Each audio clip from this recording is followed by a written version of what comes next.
Привет! В этом видео вы услышите реальные истории, найденные на просторах интернета, на такую тему «За что вас знала вся школа?». Кайла. Меня все знали за гигантские сиськи. Серьезно, они были настолько здоровые, что в 11 классе мне сделали операцию по уменьшению груди. Это был ад.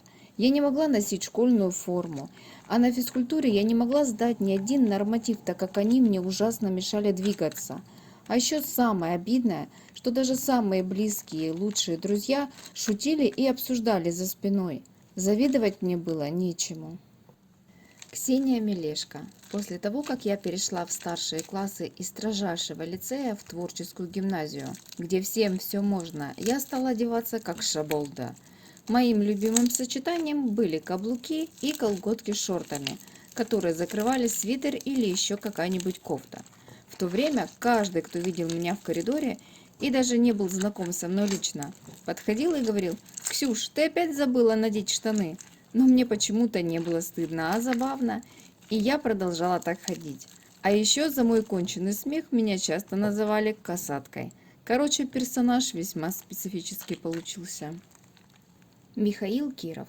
В младших классах я вбил однокласснику в голову карандаш за то, что он специально, смотря на меня и смеясь, испортил мой рисунок, на который я потратил несколько часов.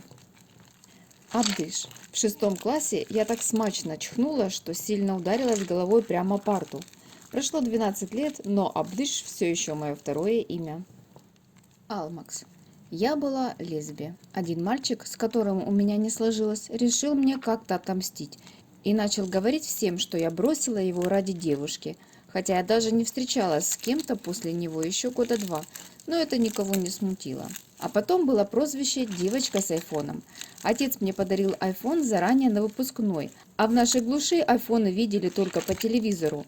Они дошли к нам года через 1,5. И за все это время меня так и прозвали. И знали меня как девочкой с айфоном даже учителя. Анастасия Костина. Я брала у всех интервью в школе. У меня был альбом с более 200 записями интервью. Я всегда всех бесила. Меня боялись полшколы. Сейчас ко мне подходят некоторые школьники и говорят нечто типа «Привет, репортер». Я всегда радуюсь, что меня до сих пор помнят. Алстер. Ну, во-первых, я был странным чуваком со скейтом. Во-вторых, однажды, когда мы сидели на уроке, какой-то мелкий пиздюк года на 3 младше нас подошел к окну и начал со всей дури по нему херачить. Мы с корешем этого не выдержали. Выскочили на улицу, схватили мелкого и запихали его в мусорку, прямо перед его друзьями. Так что меня еще знали как чувака, бросающего детей в мусорник. Я, в принципе, был не против. Сид. Я был тот чувак, который случайно, когда уходил с урока физры, выкинул мяч в зал и попал прям по лысине учителя, из-за чего потом меня долгое время все называли «бомбардир».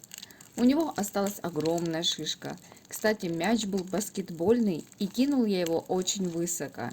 Меня все потом встречали с улыбкой, так как у большинства классов отменили физру на месяц. Учитель ушел на больничный из-за травмы головы. Мулти. Про меня ходили слухи, что я колдун и сатанист, способный проклинать людей. Все началось с того, что случайно во время физры какой-то пацанчик сказал что-то грубое в мой адрес. Я окинул его зловещим взглядом, после чего кто-то практически в этот же самый момент случайно зарядил ему по шарам футбольным мячом. И все вдруг стали думать, что у меня есть зловещие суперспособности. Хз, как так вышло, что все исключили то, что это могло быть просто угарным совпадением. Ирина. В младших классах я решила узнать, что будет, если положить слайм на волосы.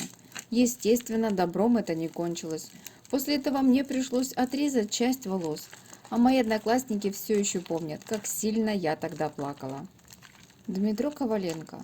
Меня горой все называли, и я настолько ленивый, что не пытаюсь ловить мяч или уклоняться от него, даже когда он летит мне прямо в лицо.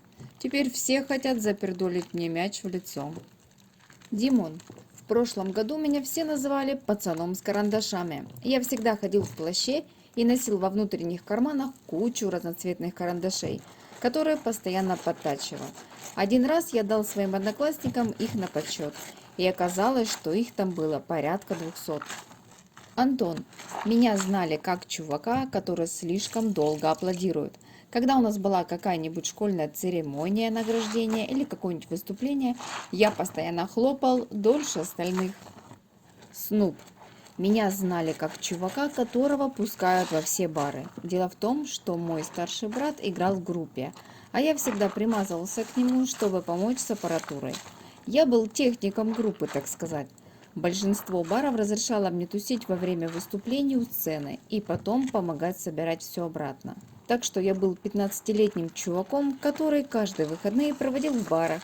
Об этом знали и мои родители, и мои учителя, но всем было пофиг, ведь я не бухал. Зато другим ребятам в школе просто крышу рвало от моих тусовок. Мора. В начальной школе у меня часто текла кровь из носа, прямо в учебное время. Однажды, когда я шла в кабинет медсестры, кровь пошла сильнее, и сзади меня оставался кровяной след на всю школу. В тот раз кровотечение действительно было сильным, и мне его не могли остановить врач с заучем. Потом все ученики, видя этот кровавый след, очень пугались и прозвали меня за это «Кровавая Мора». Многие меня спрашивали, как это вообще кровь из носа, потому что у них ее никогда не бывало. Эх, счастливые люди. Если что, это никак не чувствуется, совсем не больно. Прохор. История в том, что я диабетик, и мои школьные друзья любили над этим подшучивать. Один раз на уроке у меня поднялся уровень сахара в крови, и я был вынужден сделать инъекцию инсулина в живот. Провернуть это незаметно несложная задача. Но мой сосед по парте, прекрасно знавший о том, что именно я делаю, с видом испуганного удивления закричал на весь класс: «У него шприц!» Учительница жутко перепугалась, увидев, что я втыкаю себе в живот, и строго сказала: «Убери это сейчас же». Как потом я выяснил, она поспешила поделиться этим со своими подругами из коллектива.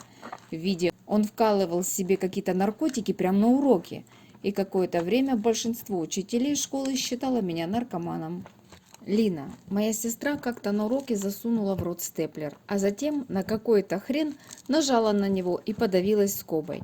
Приехала скорая и увезла ее в больницу. В итоге по школе прошел слух, что она проглотила сам степлер. Это было любопытно слушать. Так ее потом и прозвали – степлер. Сергей. 10 класс, я подавился колпачком от ручки, потерял сознание. Вызвали скорую, и для того, чтобы она смогла проехать, пришлось остановить движение по трассе. После этого меня навсегда прозвали колпаком. Рубасик. Я популярна в своей школе тем, что из-за меня закрыли спортзал. Я довольно травмоопасный ребенок. Все мои переломы происходили в спортзале либо на лестнице. На переменах мой класс и старшие классы любили играть в волейбол, ну или просто побросать, попинать мяч. Но в один прекрасный день именно в меня прилетел 2 раза мяч в голову, да так, что я потеряла сознание. Итог. Зал стали закрывать на перемену, и теперь я популярна по всей школе как девочка-опасность, в плохом смысле.